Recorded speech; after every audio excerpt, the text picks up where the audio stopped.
예, 네 분의 주제 발표가 있었고 다음에 여기에 대한 토론이 있겠습니다. 토론은 의학한림은 정책개발위원회 위원장님이신 고려대 보건대학원의 안현식 교수님이 해주시겠고 토론에 참석하실 분은 대한의사협회 정책이사이신 성정호 원장님, 대한간호협회 유재선 이사님, 서울대 보건대학원의 유명준 교수님, 연대의대 예방의학과의 박은철 교수님, 그리고 전공의협의회 서현주 부회장이 5분이 참여하시겠습니다.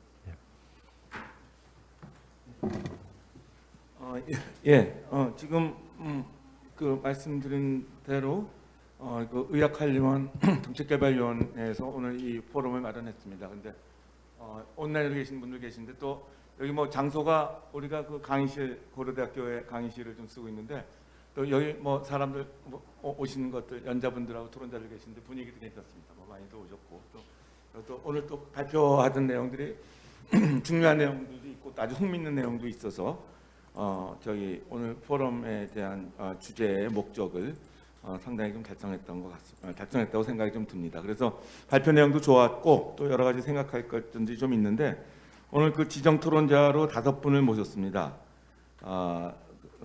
지금 말씀 다시 우리 그 간사님께서 말씀해주신 5 선생님들을 모시고 저희가 이제 예정은 5시 20분까지로 돼 있는데 5분 선생님들에게 한 8분에서 10분 정도 말씀을 좀 해주시고 그 다음에 같이 토론하는 그런 자리를 좀 갖겠습니다. 먼저 이제 지금 우리 그 발표 그 토론하신 분들께서 여기 플로어에 앉아 계시고 현재 코로나 관계이기 때문에 한 분씩 나오셔서 발표 그 토론을 좀 임해 주셨으면 합니다.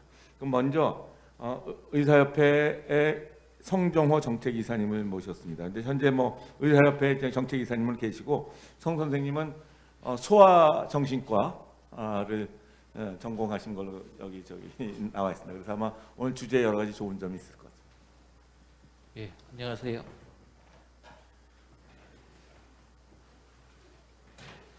예, 이런 좋은 자리에 불러주셔서 감사드립니다.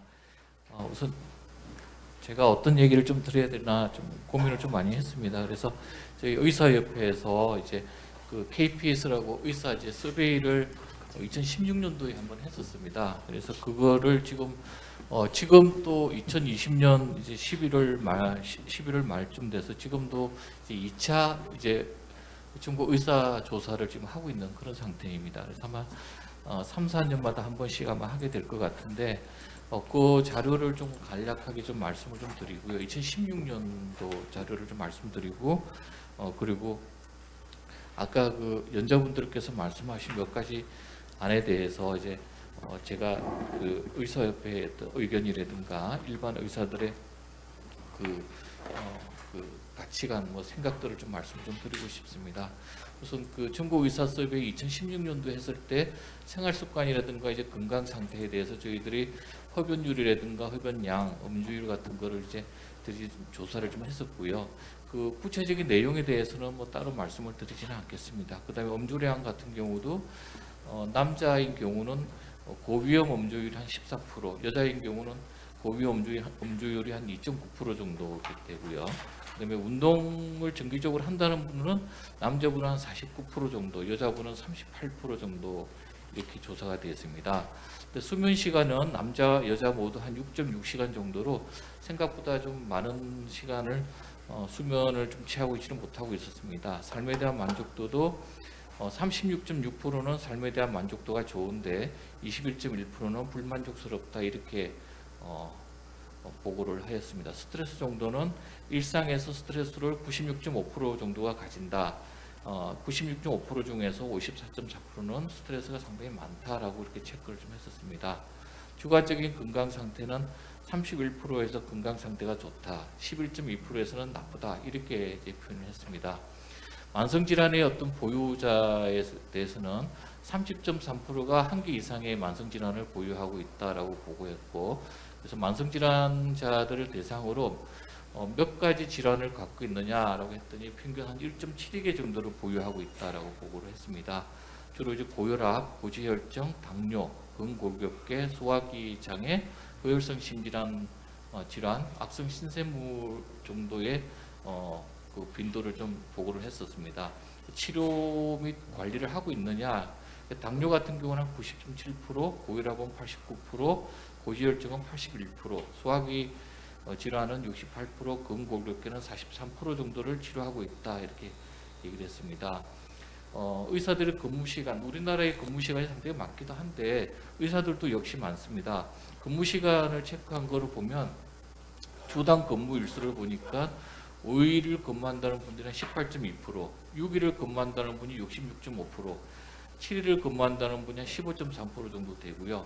월 근무 일수도 24.99일, 한 25일 정도를 근무한다 이렇게 보고가 되었습니다. 연간 쉬는 날은 64.6일, 연간 근무하는 일수는 300.6일입니다. 근무 시간은 평일에 9시간, 토요일 5시간, 일요일 6시간, 공휴일 5.6시간인데 2016년도 때는 전공의 선생님들이 전공의 특별법이 없어가지고 이게 근무 시간이 많아서 아마 근무 일수가 많아진 거 아닌가 이렇게 이제 생각을 할 수 있습니다. 그리고 실질적으로 그 당시에 전공의 선생님들의 근무 시간은 311.6일 정도로 이제 제가 기억을 좀 하고 있고요. 그런데 전공의 선생님들만 많은 게 아니라 교수님들이라든가 그다음에 개원가, 공직위들도 거의 300일 정도를 근무를 하고 있었습니다. 특히 교수님들 근무 시간이 너무 많아서 제가 약간 좀 놀랐었는데요. 그런 정도. 그래서 실제로 전공의 특별법이 통과된 이후를 하더라도 전공의 선생님들 근무일수가 줄었다 하더라도 근무일수 자체는 2016년하고 2020년 조사하고 큰 차이가 없지 않을까 이렇게 저희들은 예측을 하고 있습니다. 그래서 전국 의사조사의 어떤 결과를 보면 일반 근로자보다 근무일수가 의사들은 월 평균 24.99일, 일반 근로자는 21일 정도 근무를 이렇게 하고 있고요.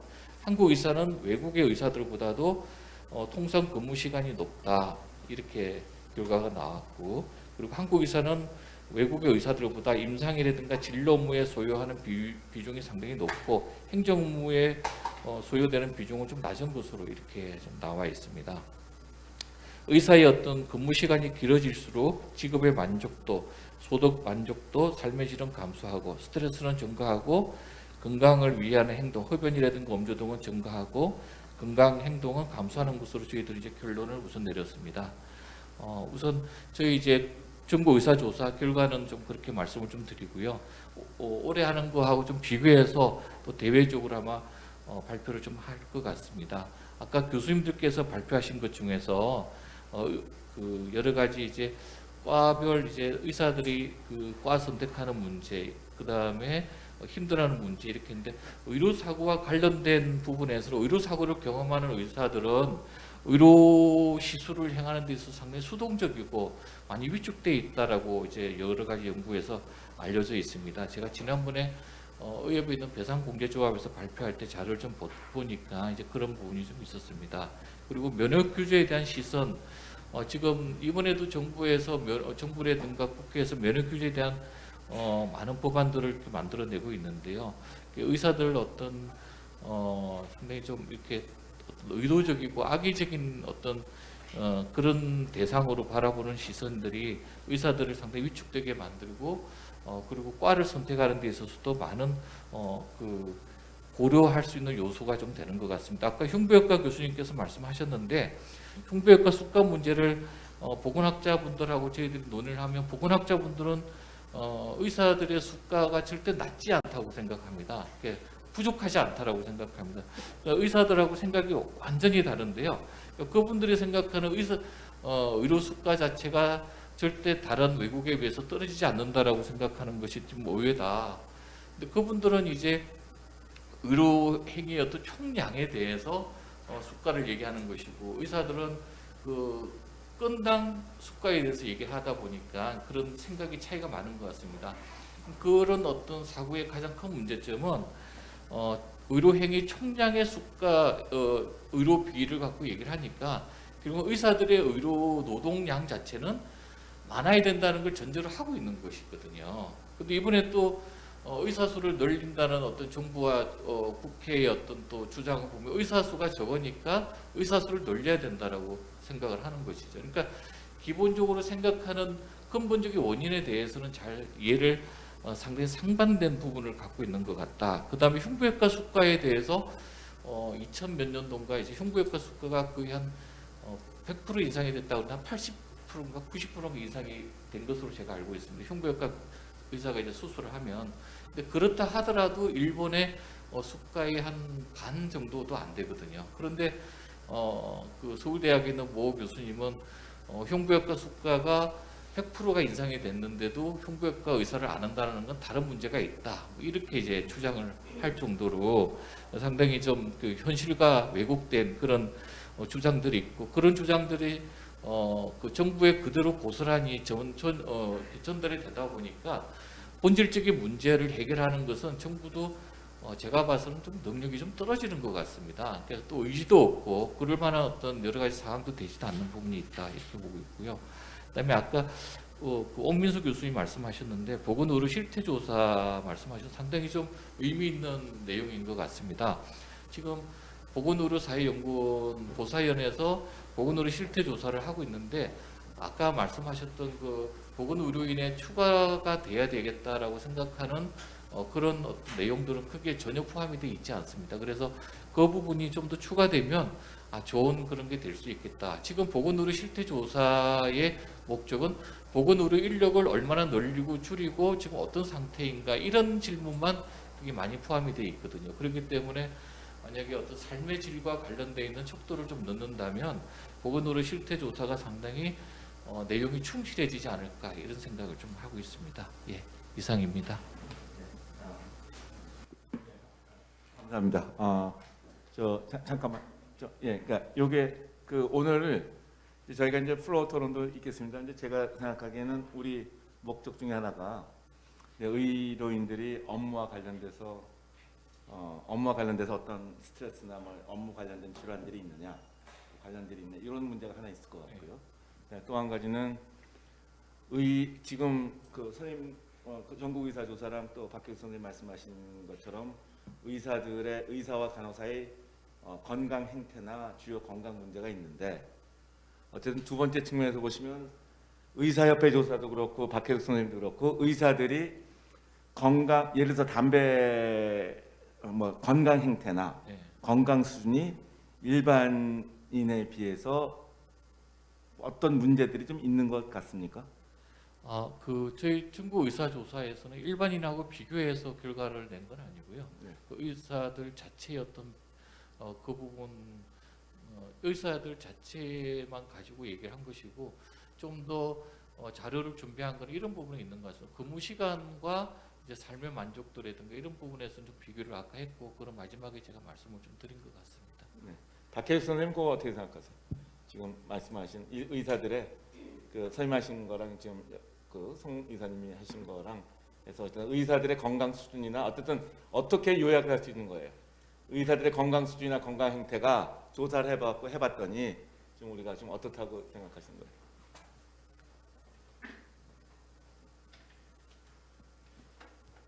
네, 보면 이제 사실 의료인들이 건강 상태가 사실은 이제 의료 이용 자료를 토대로 볼 때는 사실 유병률이 좀 높습니다. 그거는 아마 어떤 의료 현장에서 접근성도 높은 것도 있었던 것 같은데요. 전반적으로 보면은 그 질환의 패턴 같은 걸 봤을 때 그 뭐 의료 이용 접근성만은 아니라고 생각이 드는 게 그 관련된 질환이 좀 일반인하고 좀 다른 차이를 보이고 있거든요.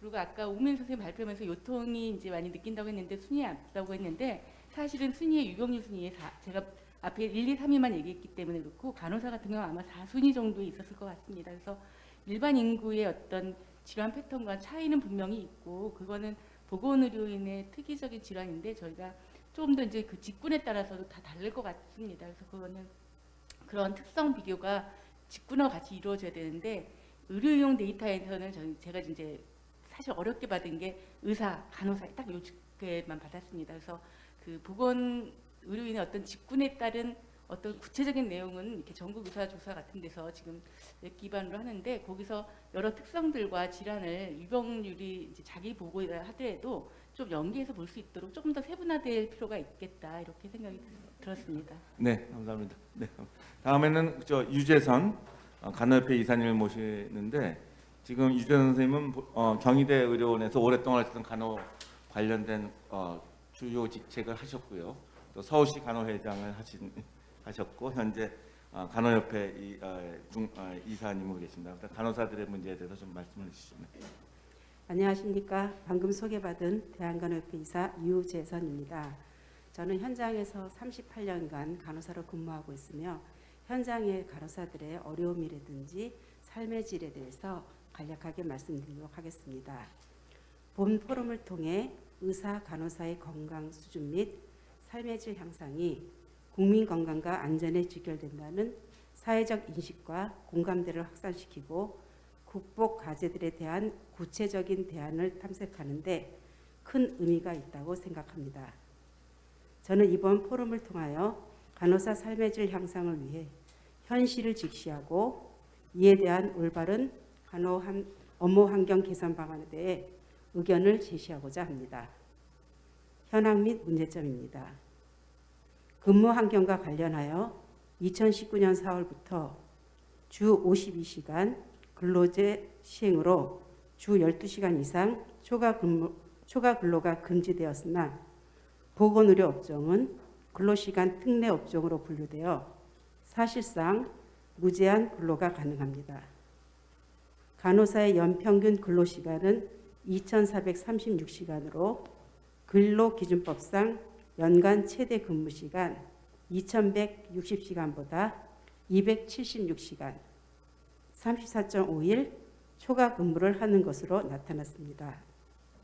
2020년 대한간호협회 조사 결과 간호사가 하루 평균 시간의 근무를 수행하는 시간은 평균 2시간, 1년 미만의 신입 간호사는 평균 3시간을 초과하고 10년차 간호사 역시 일주일에 5일 이상 시간의 근무를 하는 것으로 조사되었습니다. 시간의 근무를 하게 되는 이유는 과도한 업무와 인력 부족이 중요한 이유로 나타나면서 법정 간호사 정원 미준수로 인하여 병원 현장 간호사에게 초과 근무가 일상화됨을 알 수 있습니다. 최근 정부가 야간 근무 가이드라인을 제정 및 배포하였음에도 간호사 인력 부족으로 인해 8일 연속 근무, 4일 연속 야간 근무, 저녁 근무 또는 야간 근무 직후 주간 근무 등의 비정상적 근무 형태가 현장에는 만연해 있습니다.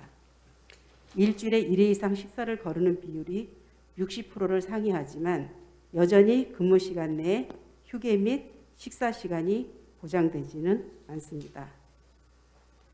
하물며 간호사가 근무 중 상해를 입지 않는 한 몸이 아파도 당장 대신 환자를 간호해 줄 대체 인력이 없어서 본인은 진료도 못 보면서 견뎌야 하는 실정입니다. 다음은 간호사 임금 관련 실태입니다. 몇몇 의료기관에서 근로시간의 산정에 어려움이 있는 경우에 한정하는 포괄임금제를 간호사 근로계약 시 사용하고 있으나 이는 원천무효입니다. 포괄임금제 계약으로 야간 근무와 긴급 휴무 등을 강제하고 근무일수 변동으로 실수령 임금이 저하될 수 있기 때문입니다. 이에 부당한 간호사 처우 문제를 해결하고자 2018년 정부는 간호관리로 차등제의 기준을 병상수에서 환자수로 변경하였고 추가 수입분의 70%를 간호사의 직간접 처우 개선 비율로 사용하도록 권고하였습니다. 복지부 발표에 의하면 2018년 2분기 추가 수익금이 발생한 의료기관은 298개소이고 개소당 평균 7천만 원, 간호사 1인당 약 43만 원의 추가 수익금이 발생하였습니다. 그러나 추가 수익금이 발생한 의료기관 298개소 중 108개소만이 추가 수익금 사용 내역에 대한 자료를 제출하였고 그 기간 중 추가 수익금을 전혀 사용하지 않는 기관이 21.7%, 39개소로 정부 정책 취지와 달리 간호관리료 차등제 추가 수익분이 간호사 처우 개선을 위해 제대로 사용되지 않고 있습니다. 이렇듯 간호사 근무 환경 및 처우 개선을 위한 정부 정책의 실효성이 미비한 상황에서 법정 간호사 정원 미준수로 과도한 환자 분담, 초과 근무의 일상화, 근로기준법으로 보장된 휴게와 식사 시간 미보장 등 간호사 업무 환경과 관련된 문제들은 간호사의 신체 리듬의 파괴와 건강을 악화시키고 급기야는 삶의 질 저하를 유도합니다. 대한간호협회 조사에 따르면 간호사로서의 삶의 만족도가 병원 유형별로 차이가 있었으나 10점 척도 기준 대체로 5 내지 6점대에 분포하여 미흡한 수준으로 나타났습니다. 근무 형태에 따라서는 3교대 근무자의 경우 통상 근무자, 주간 근무자에 비해 만족도가 저하되는 것으로 나타났습니다. 현재 삶의 만족도와 미래 삶에 대한 전망도는 양의 상관계를 가지므로 현재 마주한 간호사의 삶의 만족도가 미래에 중요한 영향을 끼치는 것을 알 수 있습니다. 이는 현재를 개선하지 않고는 미래에 대한 긍정적인 전망을 부여하기 어렵다는 점을 시사하며 현 제도 개선을 통해 우리나라 간호사 삶의 질 향상을 도모할 필요성이 있음을 나타냅니다. 따라서 현 간호사 근무 환경 및 처우 개선의 방향을 다음과 같이 제안합니다. 첫째, 과도한 근로시간을 개선하기 위하여 근로기준법 제59조에 특례 업종에서 보건업을 제외하는 법 개정이 필요합니다. 3교대 근무자는 주간 근무 상근자에 비해 수면 시간이 길어도 졸음이나 수면 부족, 불면증을 더 많이 호소하여 환자 안전에 위협을 초래할 수 있으므로 장시간 근무의 단축이 반드시 필요합니다. 더불어 법정 근로수당 지급 여부 및 휴게시간 부여 의무 등 근로관계 법령의 준수 여부 모니터링 체계 구축이 필요합니다. 둘째, 법정 간호사 정원 준수에 상응한 건강보험 보상을 실시하고 법정 간호사 정원 미준수 시 입원료 혹은 가상금 환수 등의 페널티를 부과하는 방안이 필요합니다. 또한 법정 간호사 정원 준수 여부를 수시, 불시 감독하기 위한 특사경 제도 확대 운영 등 의료법 미준수 기관의 적발 및 계도가 동반되어야 합니다. 셋째, 간호관리료 차등제로 인한 추가 수익금, 야간 간호료의 사용 현황에 대해 주기적으로 모니터링 및 미사용 기관에 대한 환수 및 처벌 등의 조치가 필요합니다. 2019년 건강보험심사평가연구소 조사에 따르면 간호관리료 차등제 미신고 기관의 비율이 53.3%이고 규모가 작을수록 미신고 비율이 높으므로 미준수 기관에 대한 조사 및 행정처분을 실시하는 방안을 강구해야 합니다. 결론적으로 말씀드리면 지금도 의료 현장에서 코로나19로 인한 팬데믹 현상으로 철저한 방역 수칙을 수행하고 있는 의료진의 건강을 증진시키고 지지해 주어야 합니다. 의료진의 번아웃을 감소시키기 위하여 충분한 인력 충원과 업무 부담을 감소시켜주고 특히 정부에서는 의료진의 휴식 보장에 대한 구체적인 방안과 법안을 마련해야 할 것입니다. 또한 적절한 수가 보장으로 의료진의 삶을 높일 수 있도록 지원 방안이 필요합니다. 예, 감사합니다. 뭐 거의 주제 발표할 정도로 아주 논리를 잘 말씀하시고 특히 간호협회의 뭐 입장이랄까 그런 걸 좀 말씀하신 것 같습니다. 오늘 우리가 그 의료 제목은 이제 보건 의료 인력이라고 했는데 의사들을 좀 많이 얘기했는데 간호사들의 문제에 대해서 아주 잘 말씀을 해주신 것 같습니다. 예, 감사합니다. 다음은 서울대 보건대학원의 유명순 교수님을 모시는데요. 유명순 교수님은 보니까 학부에서는 간호학을 하셨고 현재 그 보건학을 하셔서 지금 보건대학원에 서울대 보건대학원에 계시는데 아마 의료 인력과 관련된 이런 건강 문제에 대해서 연구를 좀 하신 걸로 알고 있습니다. 그렇죠? 예, 말씀해 주시죠. 네, 안녕하십니까. 서울대학교 보건대학원 유명순입니다. 먼저 초대해 주셔서 감사드리고요. 사실 오늘의 포럼 주제가 그 주제가 좋아서 제가 토론을 해보겠다고 나섰는데 사실 우리나라 의사 간호사를 비롯해서 보건의료 인력의 건강과 그러니까 삶의 질의 문제는 사실 너무 저평가된 학술적 주제고 너무 중요성에 비해서 우리가 좀 본격적으로 이야기하지 않았던 문제인데 앞서 발표해 주신 여러 선생님들께서 자료를 어떻게 구축할 것이고 안정적인 이 평가를 어떻게 할 건가, 그걸 반영한 정책과 제도는, 교육은, 훈련은 어떻게 할 건가, 사실 이 무궁무진한 주제가 있다는 생각에 조금 더 의지를 모아서 이걸 좀 본격적으로 논의할 수 있는 자리가 있었으면 좋겠다는 청중으로서의 바람을 하나 더 하고요. 저는 아마 이게 이제 측정의 문제나 연구의 문제부터 정책 제도 문제까지 초점이 굉장히 다양할 텐데, 저는 코로나19와 관련한 우리나라 의사 간호사를 비롯한 보건의료 인력의 일과 건강에 대한 이야기를 할 건데,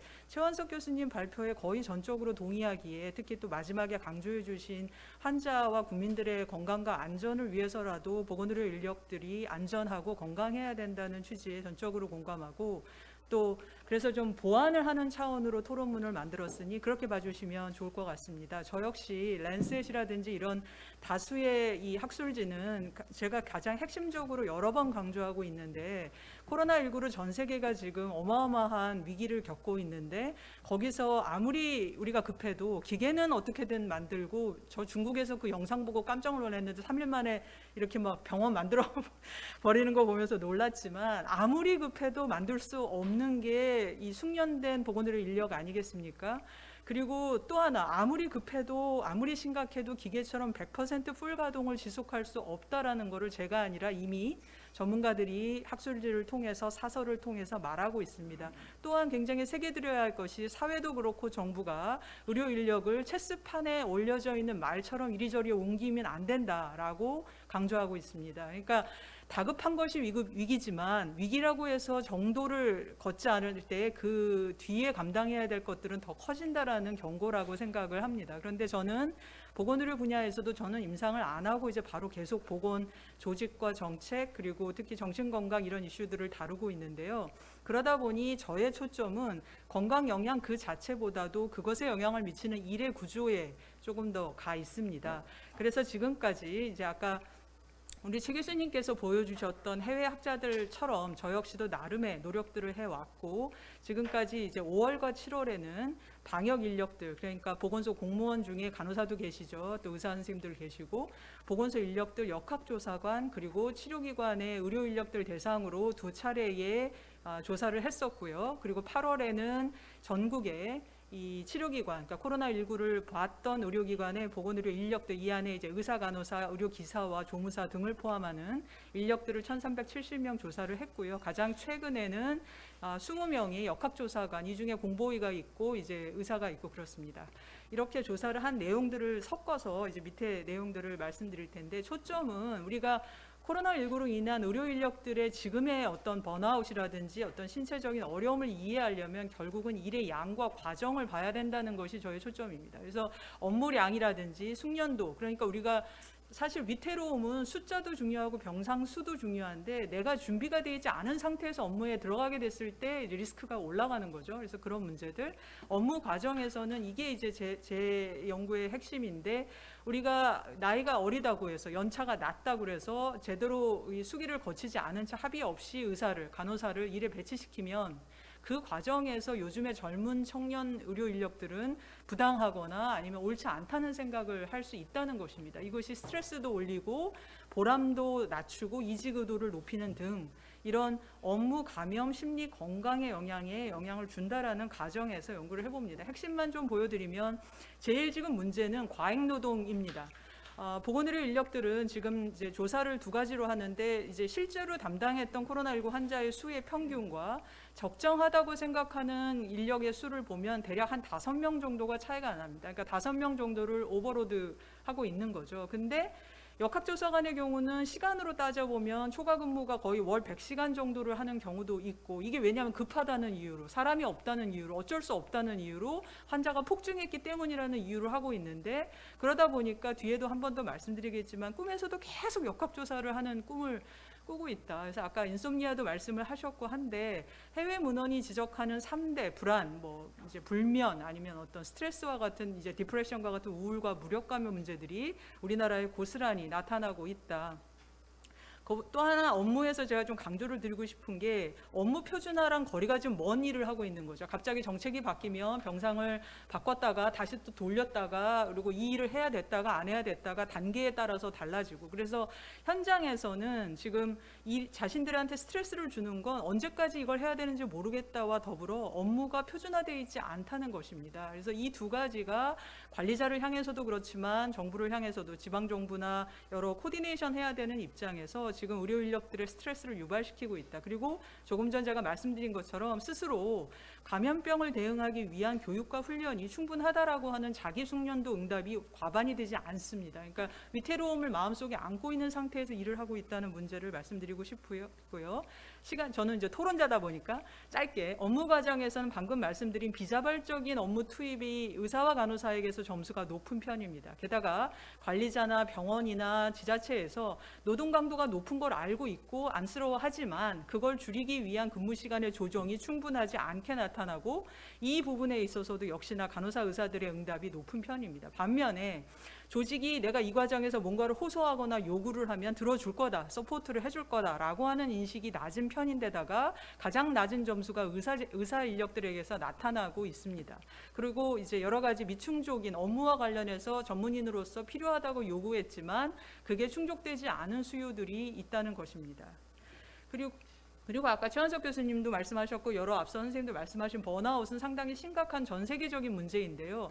그런데 이미 조금 전 유 선생님께서도 말씀하셨지만 이게 또 항상 있었던 일이기도 합니다. 그러니까 코로나19가 그걸 더 심각하게 만든 것이지 없다가 새로 생긴 문제는 아니라는 것인데, 지금 문제는 의료 인력이 직종을 막론하고 정서적 고갈과 냉소가 심한데 특히 역학조사관들에게서 냉소관이 심합니다. 이유는 너무나 매일매일 허위에 노출되어 있다는 거죠. 그러니까 계속해서 허위 정보를 대는 그 확진자분들에게서도 힘들고요. 또 하나는 내가 이렇게 한다고 해서 뭐가 달라지냐. 왜냐하면 실제 의사결정은 현장에 이런 그 전문가들에 의해서 내려지는 것이 아니라 행정적, 정무적, 정치적 고려에 따라서 달라지는 과정들이 우리 의료 인력들을 힘들게 한다. 그리고 간호사들의 정서적 고갈은 상당하게 높은 수준입니다. 그래서 건강 상태가 코로나19로 인해서 나빠졌다라는 쪽으로 예상하시는 방향으로 가고 있고, 나빠졌다 해서 의사들의 나빠졌다 대답이 제일 높은 즉 점수가 낮은 게 안 좋은 것이기 때문에 그렇게 나옵니다. 그러다 보니 지금 제가 우려하는 건 이 지점인데요. 지금 내가 일하는 근무지가 안전하지 않다, 내 직업이 안전하지 않다. 그리고 아까 최 선생님도 말씀하셨지만 나의 직업으로 인해서 내 가족이 차별받거나 아니면 낙인받을 것이다에 대한 컨선이, 우려가 올라가고 있는 것을 우리는 유념을 해야 되고, 이것도 굉장히 중요한데 제가 붉은색으로 표시를 드렸지만 똑같은 질문을 일반인에게 하고 의료 전문직에게 하면 의료인들에게서 내가 감염될 가능성이 높다는 일반인의 3배가 넘습니다. 지금 우리 국민들은 본인들이 감염이 될 거라는 생각을 그렇게까지 크게 안 하고 계세요. 왜냐하면 안 좋은 일이 자기한테 생길 거를 동의하는 경우는 별로 없거든요. 하지만 의료인들은 그거에 비해서 3배 이상 높은 수준으로 나는 감염될 가능성이 높다라고 보고 있는 것입니다. 반면에 지금 열심히 하고 계시고 헌신하는 점수는 높지만 기회만 있다면, 다른 대안이 있다면 일을 그만두고 싶다라고 하는 대답들은 낮지 않고 상당한 수준인데, 그 정도에서는 간호사가 가장 그 대답이 높습니다. 이직 의도는 원래도 간호사에게서 높았는데 이 코로나19로 인해서 간호사의 이직 의도가 이전에 보고된 점수보다 올라갔다라는 점이 문제입니다. 마지막 한 포인트는 울분입니다. 제가 말씀드린 것처럼 지금 코로나19는 거의 영혼을 갈아놓고 보건의료 인력들이 일을 하고 있기 때문에 부당하다, 내가 이렇게까지 해야 되나, 아니면 최소한 그것에 대한 정당한 보상과 합리적인 업무 체계를 만들어줘야 됩니다. 인력 확보가 당장 안 되는 것은 알고 있지만 처우에서는 필요한 거죠. 근데 이런 부분에서 불공정하거나 부당하다라는 일을 느끼는 이 응답이 19개의 학술적 스케일을 적용할 때나 아니면 단일 혹은 2-3개의 임의적 문항을 적용할 때나 마찬가지로 높고, 특히 업무에 뒤따르는 보상의 문제에 있어서 그 울분 경험이 높습니다. 그래서 제언은 현장 중심이어야 한다는 거, 새삼스럽고 너무 이상적이지만 한 번 더 강조를 드려야 되는 건, 제대로 된 위기 대응은 결국 현장의 전문가들의 말을 경청하고 현장의 문제를 해결하는 방향으로 나아갈 때 가능성이 있다는 거고요. 지금 밑에 써놓은 이런 현장에서 일하는 사람들이 원하는 내용들을 들어주는 방향으로 우리가 위기 대응의 시스템을 바꿔야 된다는 말씀이고, 해외에서는 이렇게 권리의 장전을 만들어서 그게 간호사든 의사든 보건의료 인력들이 환자의 안전을 위해서 우리들이 안전하기 위한 10가지의 조건들을 이렇게 만들어서 배포하고 있습니다. 반면에 우리나라는 이런 쪽보다는 영웅서사를 만든 거죠. 헌신하고 희생하고 감내하고 인내하는 영웅의 서사. 그래서 제가 마지막에 드리고 싶은 말씀은, 우리가 다 함께 극복해야 될 대상은 칭찬을 하지 말거나 고마움을 표시하지 말자가 아니라 고립시키지 말자는 것입니다. 보건의료 인력들을 코로나19 K방역의 가운데다 두고 고립된 영웅서사를 극복하고 이런 권리와 당연한 그 권리로 접근할 때 조금 더 나아지지 않을까라고 생각합니다. 감사합니다.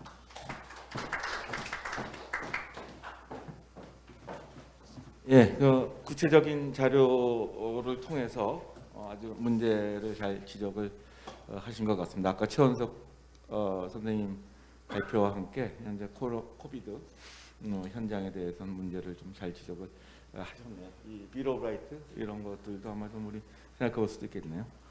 다음에는 그 연세의대 박은철 교수님을 모시고, 박은철 선생님은 보건 예방의학에서 보건관리 정책 분야를 하셔서 아마 정책적인 측면에서 좋은 말씀을 해주실 것 같습니다. 예, 소개받은 박은철입니다. 박혜숙 선생님 좋은 자료 가지고 계셔서 좋겠습니다. 부럽다는 생각이 먼저 들었고요. 근데 이게 아마 자료가 없어서 못하셨으리라고는 추측이 되긴 하는데, 에이지 섹스 어저스트를 해야 될이라고 보입니다. 그걸 위해서 지금 있는 코호트 가지고가 안 되고 별도의 그냥 맞춤형 코호트 아니고 일반 코호트를 가지고 추정해내야 될 일이라고 보여집니다. 이유는 의사 중에 남자가 많고 간호사 중에 여자가 많은데 그거를 이제 프로포션으로만 설명하기에는 좀 한계가 있지 않았나라는 생각이 듭니다. 운송, 교통사고 이런 거 젊은 사람들이 많이 움직이니까 교통사고율이 높아지는 그런 것들을 봤고요. 그거보다는 제가 드리고 싶은 얘기가, 왜 우리나라의 의사 간호사들은 힘들어 하시나요? 많이 돌아가시나요? 이런 얘기를 구조적으로 좀 드리고 싶어서, 의사는 모질하죠. 병상은 많죠. 외래 방문 일수는 전 세계 제일 많고 1인당 입원 일수도 일본 다음으로 많고요. 근데 의료의질은 굉장히 좋습니다. 도시와 농촌 간의 의료의 질의 차이도 별로 없습니다.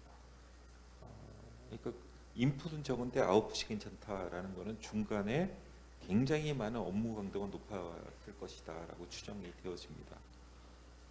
그래서 아마 힘들어하고 번아웃, 탈진부터 시작해가지고 여러 가지 현상이 의사 간호사에 공통적으로 있는 것 같고요.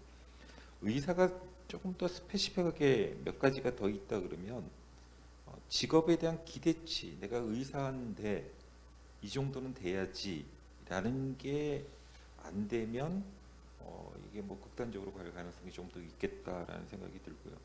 또 하나가 의사 세대 간의 갈등. 이건 간호사 똑같습니다만은, 나는 이렇게 살아왔는데 요새 전공의 선생님들, 주니어 스태프들은 그렇게 살 생각이 전혀 없어 하시니까 그런 갈등도 좀 있겠다라는 생각이 들고요. 그리고 항상 도사리고 있는 의료 사고와 관련된 부분이 의사한테 조금 더 건강을 육체적 건강이나 정신적 건강이나 다 악화시키는 경우가 될 것 같고요. 간호사 선생님들의 스페시픽한 건 아마 상교대가 굉장히 강력하리라고 보여집니다. 그다음에 이 태움이라는 단어가 예전에 있었지만 지금 더 부각되는 게, 저는 이것도 구조적으로 보고 싶은데, 간호대 정원을 저희가 거의 한 10년 동안 2배 증가시켜놨거든요. 이렇게 단기간에 간호대 교육의 수요를 증가시켜 놓으면 교육이 부실해질 수 있고요. 이 부실한 사람들이 현장에 나갔는데 생산 제품을 잘못 만들어서 불량 처리할 수 있는 게 아니라 죽음과 상과의 문제다 보니까 그 가정 중에 그러니까 약간 질이 떨어지는 교육을 받고 왔고 현장에 막바로 투입되다 보니까 어쩔 수 없이 태움 뭐 이런 게 있어서 간호사들이 더 힘들어 했을 수 있겠다라는 생각이 들고, 또 하나는 간호사 선생님들의 분포가 바뀌었습니다. 작은 병원 의원에 계신 분들이 굉장히 많이 대학병원으로 옮겨가는, 그게 이제 결정적인 이유가 간호간병 통합 서비스 때문인데, 간호간병 통합 서비스 때문에 이게 작은 병원의 업무 강도와 큰 병원의 업무 강도는 다르지 않습니까? 그런 것 때문에 최근에 더 어려워졌겠다라고 생각되고, 박혜수 선생님이 나중에 이 간호사 선생님들의 뭐 육체적 건강, 정신적 건강은 연도별로 한번 봤으면 좋겠어요. 그럼 연도별로 최근에 가면 갈수록 조금 더 증가되리라고 생각이 되어집니다. 근데 어떻게 해결할 거냐? 20년, 30년 우린 건강보험 시작한 지 이제 43년 됐는데 43년째 나왔던 얘기가 반복될 수밖에 없습니다. 근데 그게 해결하기가 결코 쉽지 않은 문제고요. 한국은 이 의료진들의 근무 강도가 높아진 게 단초는 저수가라고 봐야 되고요.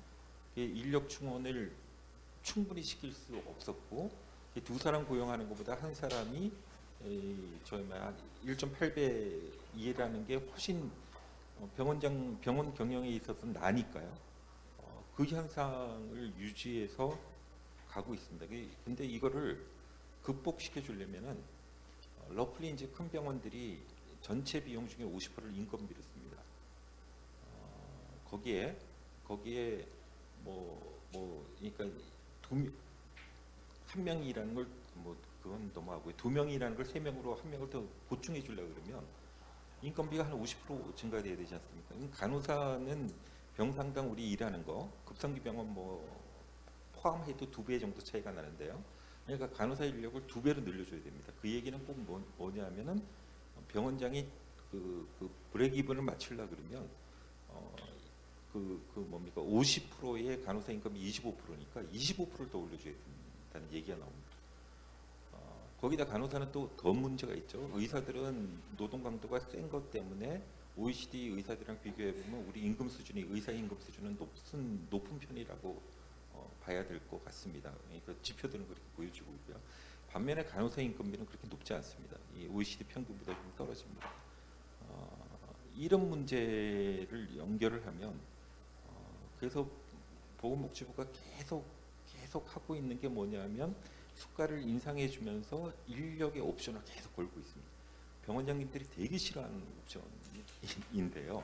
병원 경영하는 입장에서는 굉장히 싫어하는 옵션인데 어쩔 수 없이 우리나라는 예를 들면 흉부외과 김우환 교수께서 말씀하셨던 흉부외과 문제를 풀려 그러면 우리 이제 수가 100% 올려줬다가 나중에 좀 깎긴 했지만 거기에 이제 그 차액을 다 흉부외과 의사들한테 줘라라는 옵션을 건 것뿐만이 아니라 조금 더 하면 뭐 인센티브 같은 페널티로 가든 예를 들면 뭐 소아심장 수술 몇 개 하려 그러면 뭐 일주일에 몇 개 해야 된다라는 가이드라인. 근데 강제시키면 이제 또 부작용이 꽤 날 거고요.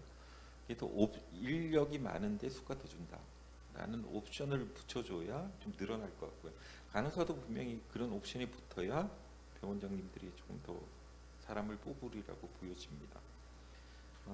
마지막으로 이게 의사협회에서 KPS를 하고 있고 간호사협회도 아까 질병관리청에서 뭐 한다고 하셨는데 그 자료에 개인정보 동의를 받아 놓으셔가지고 그게 이제 다른 자료로 청구 자료나 뭐 다른 자료로 붙일 수 있어서 그것도 코어투화 시켰으면 좋겠다라는 생각이 들었습니다. 그 이유는 청구 자료가 우리 가진 변수들이 너무 적어서 그런 일을 했으면 좋겠다라는 생각을 했습니다. 이상입니다.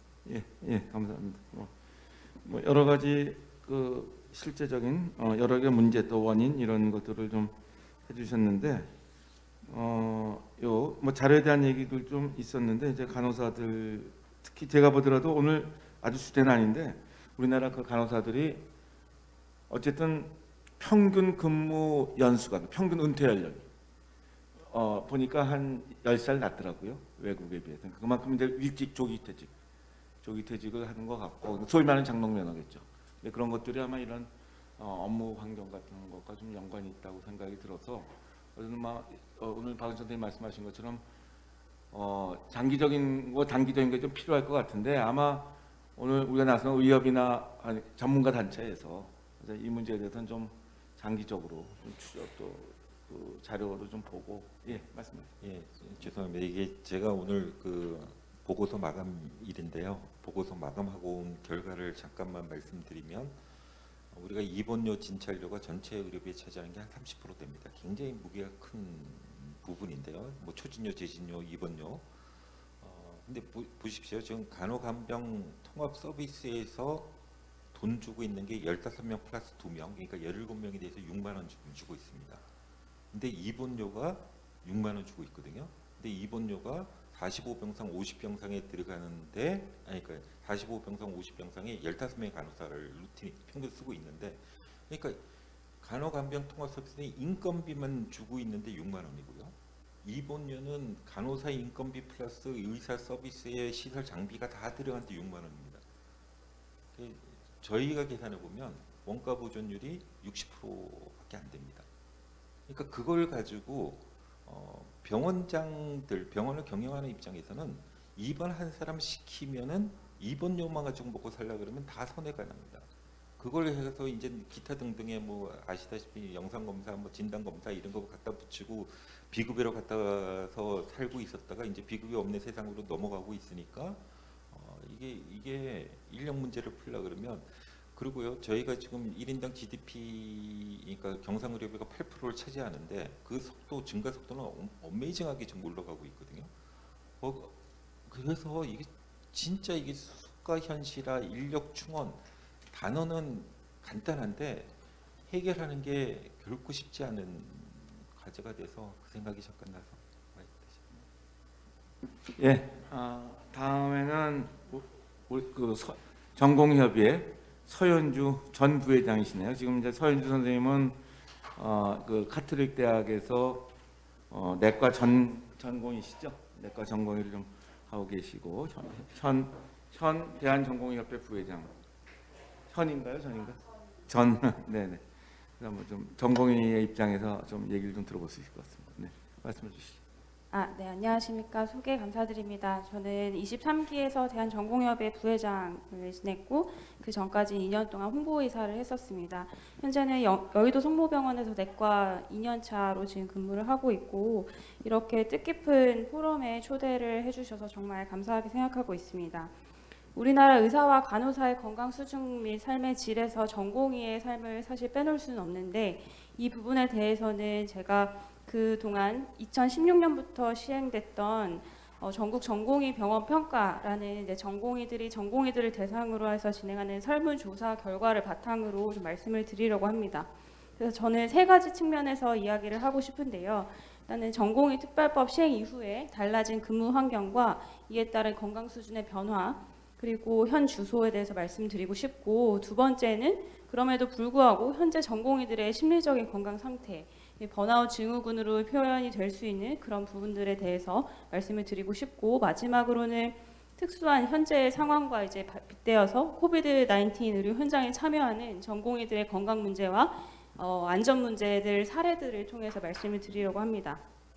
그래서 이번에 사실 아직 그 공식적인 결과가 오픈되지는 않았는데 2020년도 이제 8월 달부터 진행했던 전국 전공의 병원 평가에는 총 6,023명의 전공의가 참여를 했고 전체 병원 정원 수 대비해서는 약 40%의 전공의가 참여를 한 설문조사 결과입니다. 그래서 지난 일주일 동안 평균 업무 시간이 얼마이냐는 이제 첫 번째 질문에 대해서 일주일 동안 2016년에 조사했을 때에는 평균 91.8시간이었는데 이번 조사 결과에서는 78.01 시간으로 사실 전공의 80시간의 제한이 생기면서 여러 교수님들과 그리고 관계 되신 많은 분들의 도움으로 전공의들의 근무 환경 자체는 많이 호전이 되었습니다. 다만 이제 그럼에도 불구하고 사실 한 명당 보는 주치 환자 수나 이런 부분에 대해서는 추가적인 인력 충원들이 지금까지 아주 완벽하게 된 상황은 아니기 때문에 오히려 환자 수는 더 늘고 그리고 업무 로딩은 조금 더 증가하는 경향이 있었지만 결과적 그래도 평균적인 업무 시간 자체는 많이 감소를 한 상황이다. 말씀을 드리고 싶고 그리고 일주일에 최대로 일한 업무 시간 같은 경우도 84.08 그리고 최대로 연속해서 근무한 시간도 32.56 시간으로 이전 5년 전에 비해서는 상당히 많은 이제 개선을 보였다라고 이제 말씀드리고 싶고요. 그리고 이제 두 번째 대해서 지난 6개월 동안 업무로 인해서 번아웃 증후군에 해당하는 증상을 얼마나 자주 느꼈습니까라는 이제 44번 질문에 대해서는 약 3.46번 일주일 동안이라는 숫자가 나왔습니다. 그래서 실제로 저희가 이제 조사를 하기 전에 정보를 드린 거에 대해서는 이제 ICD-11의 진단 기준에 따르면 번아웃 증후군은 에너지 고갈과 피로감 그리고 자신의 직업과의 정신적 거리 증가나 부정적인 생각 세 번째는 전문적인 자각 효능감 감소라는 세 가지 증후가 나타나는 경우를 번아웃 증후군이라고 정의를 하는데요.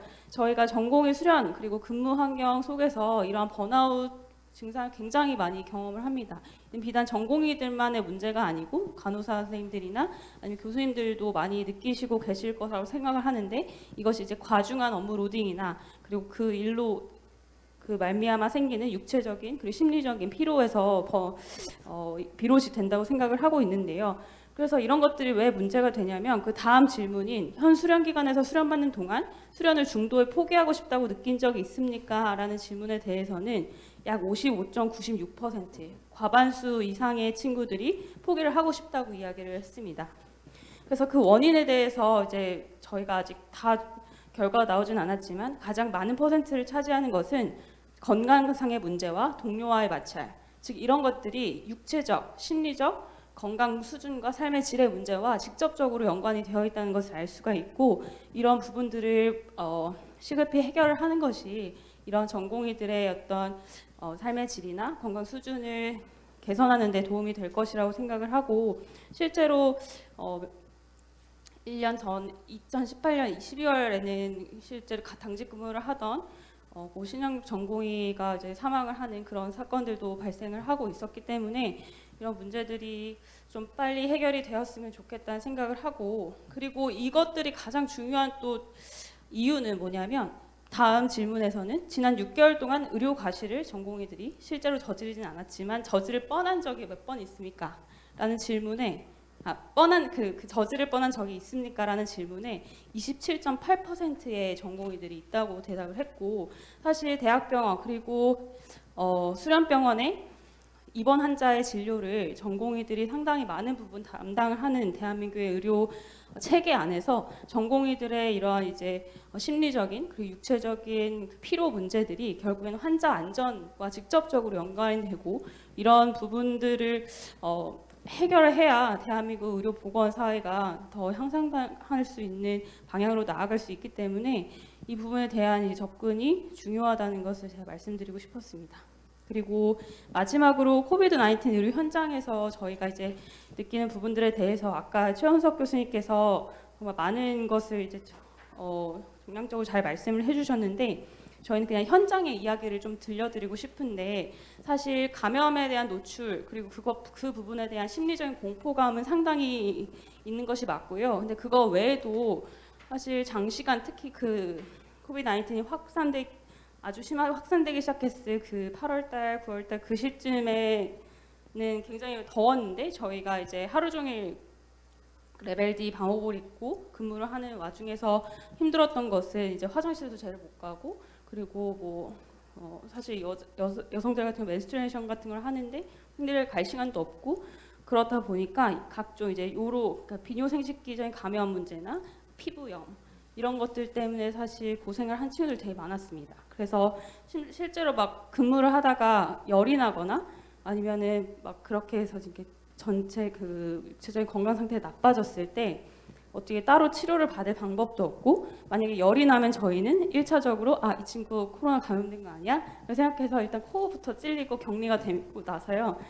이제 코로나 음성이 확인되는 즉시 다시 업무에 복귀를 해야 합니다. 그래서 이 친구가 열이 나는 진짜 원인과 그리고 진짜 현재 육체적인 건강 상태에 대해서 치료를 받을 기회는 없었고, 그리고 그 오히려 이제 진짜 그런 이제 코로나19와 관련된 업무 인력으로만 이제 치부가 되는 그런 느낌을 상당히 많이 받았고, 그래서 그런 부분들이 좀 해결될 수 있으면 저희가 훨씬 더 이제 의미를 가지고 일을 하는데 도움이 많이 될 것 같습니다.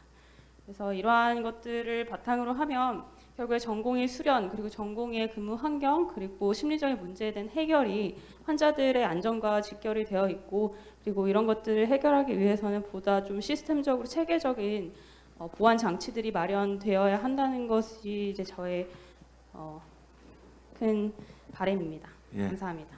예, 고맙습니다.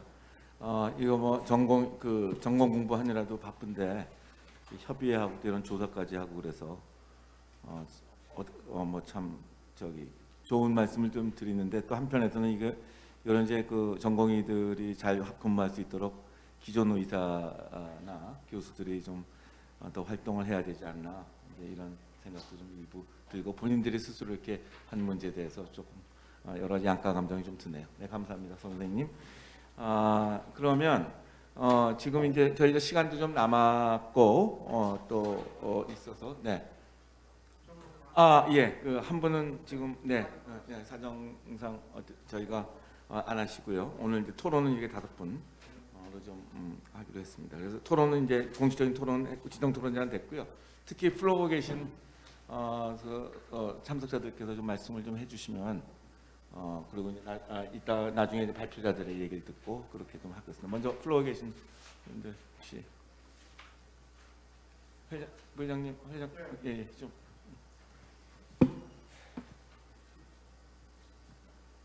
예, 네 분 연자님과 5분 토론자님들의 말씀 잘 들었습니다. 정말 중요한 말씀들 듣고요. 그중에 제가 우선 연자님들께 간단한 질문을 한 가지 하겠습니다. 박예숙 교수님께서 아까 지금 결과를 잘 말씀해 주셨는데, 아까 우리 박원철 교수님도 잠깐 지적을 했는데, 특히 예를 들면 건강 행태 변화, 음주율이라든지 뭐 이런 것들을 이야기할 때 이게 연도별로 계속 변화가 있지 않았을까, 그렇게 해서 그걸 연도별로 좀 평가하는 건 어떤가, 이런 생각을 하고요. 두 번째는 지금 의사 간호사만 했는데 최근에 근보공단에서 직군을 3번 해서 코드를 부여했다고 이야기 들었어요. 그래서 그걸 구체적으로 지금 환경보건학회에서는 그걸 가지고 연구를 하고 있다니까, 그쪽으로 연결해서 하면은 좀 그 추가적인 정보를 얻을 수 있지 않을까. 두 번째는 코멘트. 첫 번째, 아까 박원철 교수도 지적했으니까 연도별로 분석을 할 수 있는 건지.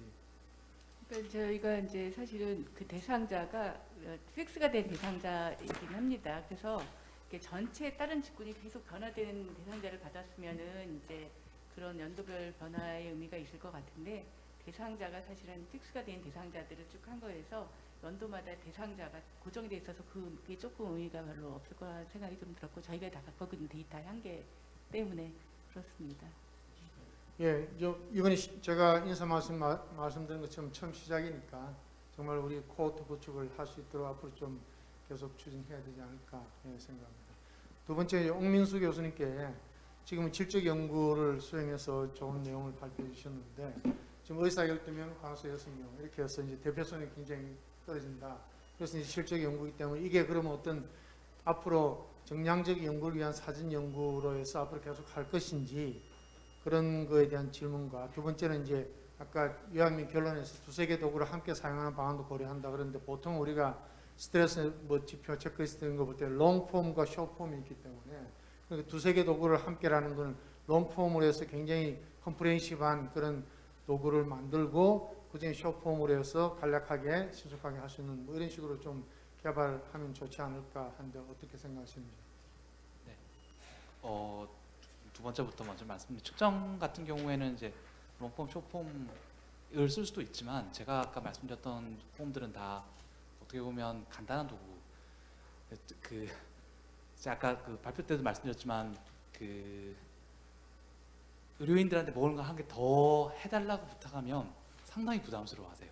그래서 뭔가 설문을 할 때도 가급적 간단하게 하자는 게 제 사실 의견이고, 만약에 그러면 그런 게 필요하다고 하면은 주기별로 좀 뭐 2년이든 3년이든 연장해서 해도 좋을 것 같고요. 첫 번째 거 질문은 질적 연구 가진 한계가 분명히 있습니다. 뭐 이게 대표성 있는 표본으로 하기가 쉽지가 않고 일반화 가능성이 떨어지기 때문에 이번 연구 결과를 바탕으로 그 필요성은 저희가 확인을 한 것 같은데, 좀 정기적으로 측정할 수 있는 뭔가 패널 구축 내지는 뭐 말씀하신 코드 그게 돼야 한다고 생각합니다. 네. 근데 그 아까도 얘기했는데 그 번아웃이 이제 이슈 중에 하나인데, 말씀하신 지표 중에서 그 번아웃을 측정할 때는 뭐 객관적인 아니면 아주 신뢰, 릴라이비티가 있고 밸리드한 그런 메저가 좀 있는 거예요. 오늘 하신 것 중에. 그 제가 사실 공부를 더 해봐야 될 것 같습니다. 사실은 근데 아까 그 논문에 보면은 번아웃에 대한 측정 도구도 여러 개 쓰고 있는 게 알고 있고 그 중에 하나를 같이 측정해 보는 것도 대안이지 않을까 싶습니다. 번아웃이 좀 있으니까 네. 그 트렌드나 이런 것도 표준화되고 일관된 걸좀 하는. 근데 이게 그 일반인들이랑 비교를 하려면 사실은 그 제너릭 매저, 그러니까 전반적인 걸 보는 매저가 분명히 하나가 있어야 서로 상호 비교를 할 수 있을 거라고 생각됩니다. 네. 네. 첫 번째 우리 김홍환 교수님께 질문을 드릴게요. 맨 마지막 결어에 지금 흉부외과 분야에 이제 참 미래가 이제 암울하다, 그렇게 이제 잘 보여주셨는데 20년 넘게 이야기를 해도 변화가 없는데 지속적인 개선 방안을 의료계와 정책 당사자에게 요구할 것이다 그랬는데, 저는 의료 정책 당사자, 정부나 국회의원이 뭘 어떻게 하라는 이야기냐 모르고 있지 않을까, 구체적인 그 대책을. 그래서 오히려 지금 흉부외과 학회 차원에서 이런 걸 좀 개선하라라고 구체적인 어떤 제안을 해줘야 뭔가 그게 반영이 되지 않을까. 근데 예를 들면은 지금 제일 대표적인 게 수가 인상만 해주면 끝났냐? 그것만은 아니지 않을까요? 그러니까 그런 내용들을 이 구체적인 분야, 흉부외과라는 분야에 대해서 정부 공무원, 본복지 공무원이나 국회의원들이 잘 몰라서 도와주고 싶어도 잘 어떻게 할지 모르겠다, 이런 측면은 있지 않을까. 거꾸로 생각을 해보면 그걸 오히려 이 학회 차원에서 좀 도와주는, 그 예를 들면 수가 인상 기본 깔고 그 다음에 그럼 다른 뭐가 있어야 이 흉부외과에 전공하려는 사람들이 늘어나고 또 그 자긍심을 가지고 일을 하게 하고 뭐 이런 것들에 대해서 좀 의견이 있으신가요? 그거는 사실 그 흉부외과에서한테 거기다 더 일을 더 하라고 정책까지 담당하라고, 그거는 너무 무리한 요구인 것 같고, 뭐 이래 거의 저희들은 뭐 흉부외과 모이기도 힘드는데, 지금 방금 복지부에서 전화 와서 연락 왔는데 정말 뭐 전공의 시험을 봐야 되는데 파악을 해야 되는데 도저히 흉부외과 연락이 안 된다고. 마찬가지 저도 이제 뭐 연구하는데 흉부외과 의사한테 전화하면 100번 전화하면 한 번 통화될까 말까 합니다.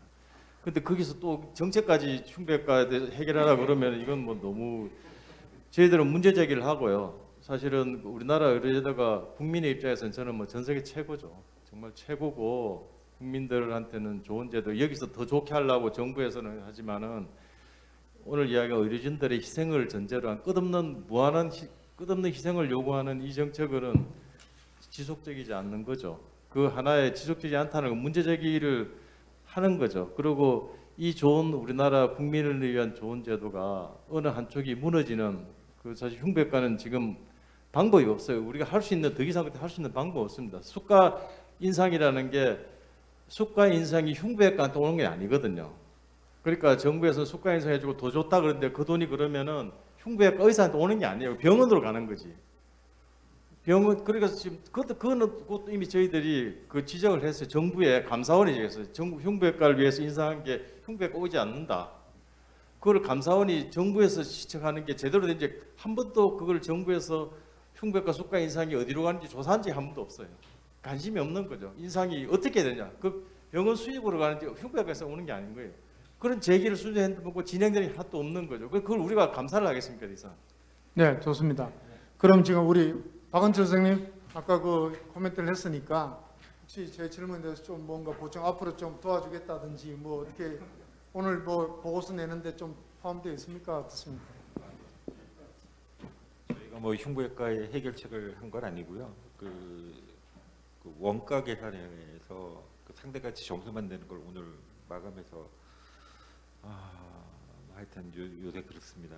아직 파이널라이즈 하려면 시간이 좀 걸리긴 하는데 그러니까 저희가 흉부외과 제가 알기로는 그 감사원 지적 얘기하셨는데 그 이후로부터 그 수가 인상된 거의 일부가 흉부외과 의사한테 가는 걸로 저는 알고 있고요. 그러니까 아마 선생님이 다른 선생님들이랑 월급 비교하시면 아마 조금 더 받으셨을 가능성이 있으리라고 보여집니다. 근데 그걸로 정리가 안 된다라는 거지 않습니까? 지금 수가 인상을 해서 저희가 봤더니 한 100% 올려준 거 50% 올려준 것들은 원가 보존이 넘어갔더라고요. 유일하게 외과 쪽에서 지금 흉부외과 쪽에서 몇 항목들이 원가 보존이 넘어간 것처럼 보여지는데 이걸로는 흉부외과 지금 인력 충원이 안 되지 않습니까? 그러니까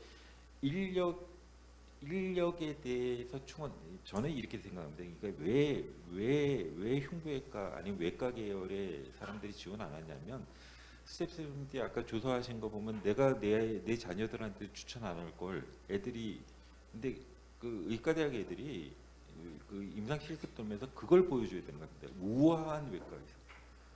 근데 우아한 외과 의사가 되려면 지금부터 숫자가 한 2배 늘고 지금 수술하시는 거 한 2분의 1로 줄여놓으면 우아한 게 되지 않겠습니까? 이 정책의 인력의 방향이 수가 인상은 일부분 실현됐으니까 인력 증원하는데 인센티브를 줄 수 있게끔 그러니까 이런 지표가 되겠죠. 예를 들면 심장수술, 개심 수술을 몇 명의 의사가 1년에 몇 개 했느냐에 따라서 그렇다고 이제 한 건데 안 하고 노는데 인센티브 줄 수는 없으니까 그걸 나눠서 뭐 가져가는 수밖에 없지 않을까.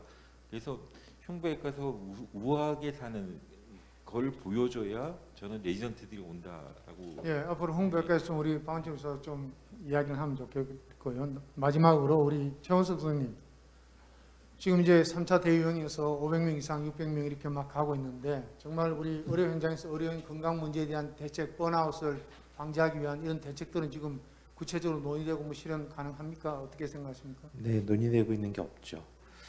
네, 그러니까 말씀하셨던 것처럼 이제 의료인들이 갈아져서 운영되고 있는 게 지금 우리나라의 의료의 체계이고 이 비상의 상황이 잠깐 끝나면 비상인데 이렇게 오래 가면 더 이상 비상이 아니라 상시 체계이거든요. 근데 상시 체계를 비상의 체계로 계속 운영을 하고 있기 때문에 안 그래도 오버로드인 것이 해결이 안 되는 거죠. 그리고 상시 체계를 감안해서 인력이나 자원이 투입이 돼야 되는데 그걸 상시라고 생각하지 않고 잠깐 거칠 문제라고 생각하기 때문에 더 이상 투입이 되지 않는 상황이라는 생각을 합니다. 저는 말씀드렸던 것 중에 제일 마지막에 WHO의 이야기를 했지만 그 중에서도 핵심이 프로그램의 개발이라고 생각하는데 국가적인 그리고 기관에서의 의료기관 종사자들의 건강을 증진시킬 수 있는 프로그램이 단순히 주사침 자상을 예방하고 백신 접종을 해주는 것 정도가 아니라 실제로 그 건강상의 문제를 파악하고 그걸 증진시키기 위해서 그리고 그게 결과적으로 환자의 안전으로 간다라는 시각으로 접근하는 그런 프로그램이 있어야 한다는 생각을 합니다. 저기 성경 교수님 오셨는데 선생님 고려대학의 흉부외과에 계신데 네. 김호원 교수가 이사장으로 잘 하고 계셔가지고 네, 흉부외과 학교에서 대안은 만들어야 될 것 같습니다. 카메라 보고 말씀하셔야 되는 거. 흉부외과 학회가 대안을 만들어주지 않으면 누가 알아서 하겠어요. 어떻게든지 머리를 짜내서 대안을 만들어줘야 될 것 같은데 저는 개인적으로 흉부외과뿐만이 아니고 흉부외과 문제만 하나 들여다본다면 대한민국의 수련 트레이닝 제도의 문제가 근본적으로 있지 않나 싶습니다. 흉부외과가 과연 그러면 흉부외과 전문의를 만들어내는 사람들이 전부 끝나고 나면은 심장수술, 폐수술을 하는 사람들을 흡수하냐는 거죠. 많은 수가 개원가로 빠지고 있지 않습니까? 지금도. 그래서 우리가 흉부외과 지원을 하지 않는 것이 학문 후속 세대를 과연 만들어내지 못하는 문제냐 아니면 우리의 하부 인력 구조를 확보하지 못하는 문제냐를 좀 구분해서 만들어 보면 우리 학회 내에서도 대안을 좀 찾을 방법이 있지 않을까 생각이 됩니다. 근데 이거는 사실은 흉부외과만의 문제는 아니고 대한민국 전문의 수련제도 전반의 문제라고 생각은 듭니다.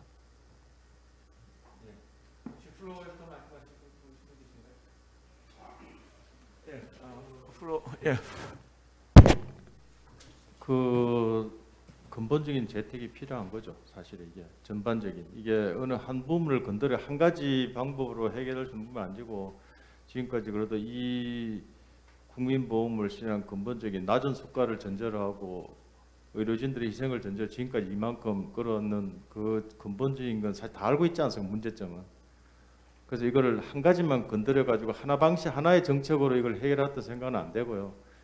근본적인 거를 해야 되지 않나 생각됩니다. 그래서 이 좋은 제도가 지속하기 위해서는 불편한 진실이지만은 아까도 나오죠. 사실은 그건 분명한 사실인데 의료진들이 만족하고 서스테이블한 그런 의료제도가 아니고 희생을 강요하는 이 제도는 지속되는 언젠가는 그 가장 앞선 가장 곧 뭉개진 게 흉부외과이기 때문에 사실 절박함이 있는 거고 그거는 흉부외과에서 내라 그런 게 아니고 다 문제점 알고 있죠. 이게 보건행정하고 정책하는 사람들이 그걸 근본적으로 할 수 있는 방법을 해야 되는 거지 한과에서 흉부외과에서 제안을 낸다고 이 문제가 해결될 거라고 생각은 절대 아니죠. 사실 근본적인 제재를 해야지. 그래서 우리가 이슈 제기를 하는 거고 여기에 대한 토론이 지속돼야 되면 그렇게 생각됩니다. 예.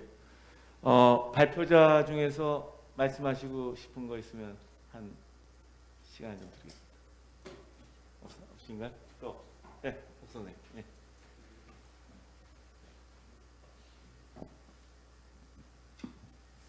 대안이 될 수 있을지 모르겠지만 저는 이렇게 많이 계시는 선배님들께 죄송하긴 하지만 은퇴 연령에 대한 조정을 좀 슬슬 시작해야 될 것 같습니다. 솔직히 말씀드려서. 네. 그게 뭐 더 열심히 일하자라는 뜻일 수도 있지만 이게 현실적인 지금 대안으로 고려해야 되지 않을까 싶습니다. 어떻게 생각하시는지 그거에 대해서. 예. 그 한 가지 방법은 지금 흉부외과 전문의를 딴 사람이 50%는 개업하고 있거든요. 그 흉부외과를 하고 싶어서 그 어려운 트레이닝을 받은 사람이 흉부외과 하지를 못해요. 병원에서 흉부외과 의사를 더 뽑아야 돼요. 이제 2배 이상을 뽑아야 되거든요. 뽑도 있는 제도를 만들어줘야 됩니다. 지금 제도에서 평균적으로 하면 병원에서는 지금 의료효과 시스템에서는 의사를 더 뽑을 수 없는 거예요. 지금 2배를 뽑아야 된다. 지금 개업하고 있는 사람이 다 지금 흉부외과를 전공한 모든 사람이 대학병원에 가서 흉부외과 자기가 원하는 분야에 수료할 수 있도록 가르쳐 주는 환경을 만들어. 그거는 우리 흉부외과 만들 수 있는 건 아니거든요. 제도가 뭐 어떻게든 병원에서 의사를 더 뽑을 수 있는 제도를 만들어줘야 되고 지금 더 늘려야 되는 거고 그게 버든을 줄인 그거밖에 돼 있으면 인력을 더 뽑아요. 근데 그게 병원에서 더 뽑을 수 없는 구조 시스템 내에서 지금 그거를 개선하게 되는 거죠. 네. 예. 뭐 더 혹시 말씀 없으시면 이걸로 하는데 오늘 뭐 어제는 이 보건의 인력의 건강 수준에 대해서 좀 저희가 얘기를 한 거고 또 문제점 이런 거 좀 많이 제기는 된 것 같습니다. 근데 좀 조금 아직 우리가 토의를 많이 못한 건 그렇다면 이제 어떻게 해야 되냐 뭐 여러 가지 정책도 있고 뭐 기초적인 것도 있고 또 현실적인 것도 있고 근데 그런 얘기는 조금 오늘 아직은 좀 부족한 것 같은데 좀 오늘 논의를 좀 기반으로 해서 장기적으로 어느 단체에서든지 뭐 이런 문제 제기와 함께 이제 앞으로 방향들 이런 건 좀 다시 한번 좀 논의할 필요는 있지 않나 그런 생각이 좀 드네요. 어쨌든 뭐 토의는 좋았고 여러분들 오셨고 또 온라인에 계신 분들도 많이 좀 참여해 주신 것 같습니다. 그래서 오늘 토의는 오늘 토론회는 이걸로 마치겠습니다. 네, 감사합니다.